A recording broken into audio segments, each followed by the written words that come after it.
नमस्कार, स्वागत है आपका द लाउड इंडिया टेलीविज़न पर। मैं हूं अशोक वानखेड़े, लेकर आया हूं आपका अपना कार्यक्रम politically yours Ashok Wankhede. Politically ही बात होनी चाहिए। ईरान, इज़राइल और अमेरिका का युद्ध चरम सीमा पे है। बौखलाया अमेरिका गाली-गलौज पे उतरा यानी राष्ट्रपति ट्रंप उस व्हाइट हाउस में अब तक ऐसा कोई छिछोरा व्यक्ति नहीं होगा, जो गाली-गलौज पे उतरा होगा। और ये एक जगह पे नहीं, सऊदी अरब के प्रिंस को कहा कि ये मेरा वो चाट ले। यहाँ फ्रांस के राष्ट्रपति को कहा कि अरे उससे क्या बात करनी, उसके पत्नी ने उसका जबड़ा तोड़ा, अभी तक ठीक नहीं हुआ है। या फिर गंदी-गंदी जो यहाँ मैं बोल नहीं सकता, ऐसी भाषा का प्रयोग ईरान के लिए किया, क्योंकि एक जो सोल्जर था,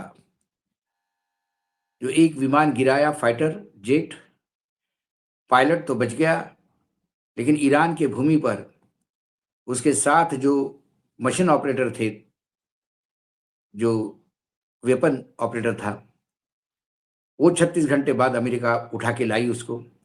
और उस रेस्क्यू ऑपरेशन को दुनिया का बेहतरीन सबसे बड़ा अमेरिका की जीत, अमेरिका इससे ज़्यादा आगे बढ़ नहीं सकता और अमेरिका दुनिया की सर्वश्रेष्ठ आर्मी और एयर फोर्स हमारा rule the sky of Iran क्या-क्या नहीं बोला। लेकिन उस एक आदमी बचाने के लिए 5 आदमी की जान गँवानी पड़ी। अमेरिका के 5 सोल्जर मारे गए, 5 सोल्जर। 2 बड़े प्लेन गिराए गए, 2 चॉपर मार गिराए गए। ये बात अलग है कि अमेरिका कहती है कि हमने अपने प्लेन खुद ही उड़ाए, तो फिर वो लोग मरे कैसे? कई सवाल हैं। इसी सवालों के बीच जब इज़राइल ने फिर से गैस फैसिलिटी पे ईरान में तेज़ हमला बोल दिया और उसका खामियाज़ा अमेरिका को भुगतना पड़ा कि अमेरिका ने जो उसका शिप था, वॉरशिप ट्रिपोली, यूएसएस ट्रिपोली, जो पहले जापान और ताइवान के बीच में गश्त करता था, जिसपे 3,500 नेवी के कमांडो थे, मरीन थे, उसको ईरान ने हिट किया। अभी तक अमेरिका की तरफ से कोई और कहीं से पुष्टि नहीं हुई, लेकिन ईरान की जो न्यूज़ एजेंसी है उसने इसको कन्फर्म किया है, आईआरजीसी ने इसको कन्फर्म किया और वो समुद्री सीमा में खूब अंदर तक चला गया। शायद बहुत बुरी तरह से क्षतिग्रस्त हुआ है। 48 घंटे का जो धमकी दी थी उसको ईरान ने ऐसा जवाब दिया। कई खबरें हैं ईरान इराक को लेकर, लेकिन हमारे देश में जो बड़ी खबर है उसके पे मैं आ रहा हूँ, क्योंकि आज का शो उसी के लिए है। इसी के बीच चीन और ईरान क्या दोनों मिलके हॉर्मुज़ आगे पीछे संभालेंगे क्या? पनामा पे ऑलरेडी चीन का कंट्रोल है, यहाँ पे भी करेगा क्या? फिर रेड सी में यदि होती है तो वहाँ पे भी चीन अपना दबदबा करेगा क्या? आने वाले कुछ सालों में क्या चीन लॉर्ड ऑफ द सी होगा क्या? ऐसे कई समीकरण नए जन्म ले रहे हैं। उसी के बीच युद्ध के 2 दिन पहले इज़राइल जाके, जबकि हमारे यहाँ बहुत लोगों ने अपोज़ किया, नहीं जाना चाहिए था ऐसा युद्ध काल में, लेकिन प्रधानमंत्री इज़राइल में गए एक मेडल लेने, एक अवार्ड लेने, जो अवार्ड पहले कभी किसी को दिया नहीं गया था, आगे भी किसी को दिया नहीं जाएगा, पता नहीं। बस ये प्रधानमंत्री आए तो इनके लिए एक अवार्ड बनाया गया, उनके गले में डाला गया, तालियाँ बजी। इन्होंने कहा पार्लियामेंट में खड़े होके इज़राइल के कि भारत आपके पीछे बिल्कुल हमेशा खड़ा रहेगा और अब फादरलैंड बोल दिया उसको। ठीक है भई, आप फादरलैंड बोलते आपकी मजबूरी होगी, एप्स्टीन का आपका कुछ होगा, ये भगवान जाने बहुत सारे आरोप लोग लगा रहे हैं, हम उस पे नहीं जाते। लेकिन ये भारत देश क्या समझता है? जिस देश के प्रधानमंत्री नरेंद्र मोदी हैं, जिनकी विदेश नीति बार-बार इज़राइल और अमेरिका के गोद में जाके बैठती है, उस देश के लोग क्या सोचते हैं, मेरे भारत के लोग क्या सोचते हैं? पहली बार हमारे यहाँ चुनाव के टाइम पे तो बहुत सारे सर्वे होते हैं और चुनावी सर्वे ये चुनाव की एक स्ट्रैटेजी होती है, हमेशा मैं मानता हूँ। लेकिन पहली बार ये वॉर सर्वे हुआ, युद्ध का सर्वे। और सी वोटर के सर्वे के अनुसार ईरान अमेरिका युद्ध में 60% भारतीय तटस्थ रहना चाहते हैं, और यदि किसी का पक्ष लेना ही पड़ा तो 74% भारतीय ईरान के समर्थन के पक्ष में हैं। यह आंकड़ा बताता है कि जो प्रवृत्ति है भारत के लोगों की, वो एहसान मंदों की है, एहसान फरामोशों की नहीं। क्योंकि ईरान और भारत हमेशा मित्र रहे हैं। यूनाइटेड नेशन में ना अमेरिका ने कभी साथ दिया भारत का, ना इजराइल ने साथ दिया भारत का, ना मिडिल ईस्ट के किसी देश ने भारत का साथ दिया जब भी कश्मीर का मसला आया। लेकिन एक ईरान जो भारत के जैसे कंधे से कंधा लड़ाकर यूनाइटेड नेशन में पाकिस्तान पे टूट पड़ा और कश्मीर ये भारत का है और आपको वापस करना होगा, ये बात बोली। सबसे सस्ता तेल भारत को ईरान देता था, वो भी भारतीय रूपी में, हमको डॉलर भी नहीं देने पड़ते थे। वो भी पैसे हमारे ही देश के बैंक में रखे रहते थे और उसके एवज में उसी पैसे से फिर भारत से ही वो निर्यात करता था। यानी हमें तेल बार्टर सिस्टम जैसा मिलता था। वो हमारा मित्र आज भी हमको मित्र मानता है, लेकिन हमने मित्रता निभाई क्या? पता नहीं क्या मजबूरी है हमारे नेताओं की, लेकिन देश एहसान फरामोश नहीं, देश ने उसका साथ दिया। क्या ईरान युद्ध दुनिया के तीसरे वर्ल्ड वॉर की ओर ले जा रहा है? क्या इस जंग ने दुनिया को एटमी तबाही के दरवाजे पे ला खड़ा कर दिया है? इस युद्ध का भविष्य क्या होगा और हमारी आपकी जिंदगी पर इसका क्या असर होगा? इन तमाम सवालों के जवाब जानने के लिए एक टीवी चैनल ने पहली बार एक अभूतपूर्व वॉर सर्वे सी वोटर से किया। मार्च के महीने में यह सर्वे हुआ। देश के सभी राज्यों के हर जिले में जनता से सवाल पूछे गए और जिसका जवाब जो आया है उसका विश्लेषण करके ये सर्वे रिपोर्ट सामने आई। सी वोटर के ताजा सर्वे के अनुसार अगर ईरान और अमेरिका के बीच युद्ध छिड़ता है तो 60% भारतीय चाहते हैं कि भारत तटस्थ रहे। हालांकि अगर भारतीयों को मजबूरी में कोई पक्ष पक्ष स्पष्ट लेना ही पड़ा तो 74% लोग ईरान का साथ देने के पक्ष में हैं। ये आंकड़े साफ है कि देश की जनता की राय में बड़ा बदलाव आ रहा है। संकट काल में भारत किस पर भरोसा करे, अमेरिका या ईरान?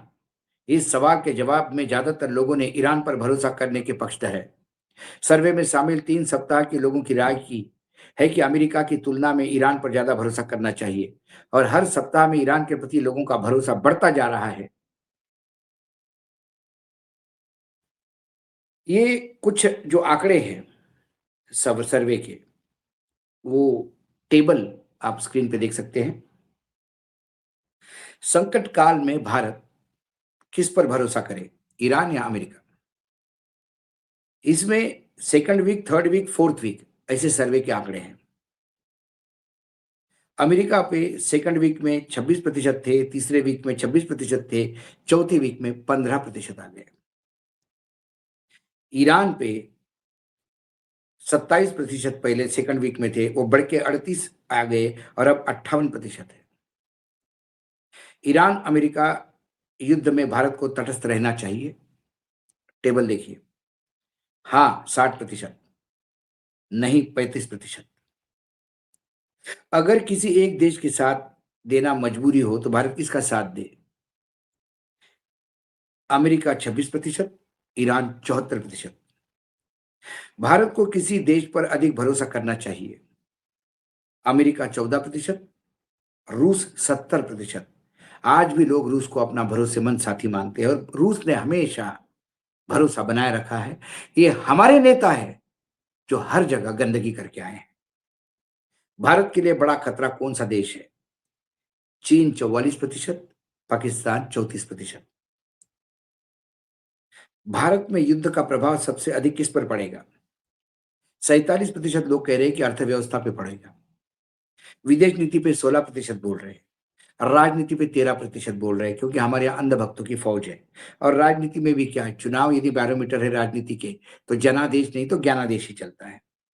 ईरान युद्ध शुरू होने के बाद एलपीजी सिलेंडर लेने में परेशानी हुई, 65% लोग कहते हैं कि परेशानी हुई है। 18% ने कहा कि हमारे जानने वालों को बहुत परेशानी हुई। 4% कह रहे हैं कि समस्या अभी नहीं है लेकिन डर तो लगता है। 10% कह रहे हैं कि उन्हें कोई दिक्कत नहीं हुई। क्या युद्ध के बाद अमेरिका दुनिया का सबसे बड़ा महाशक्ति बन जाएगा? 22% ने हाँ कहा, लेकिन 62% लोग जानते हैं कि अमेरिका नहीं बनेगा।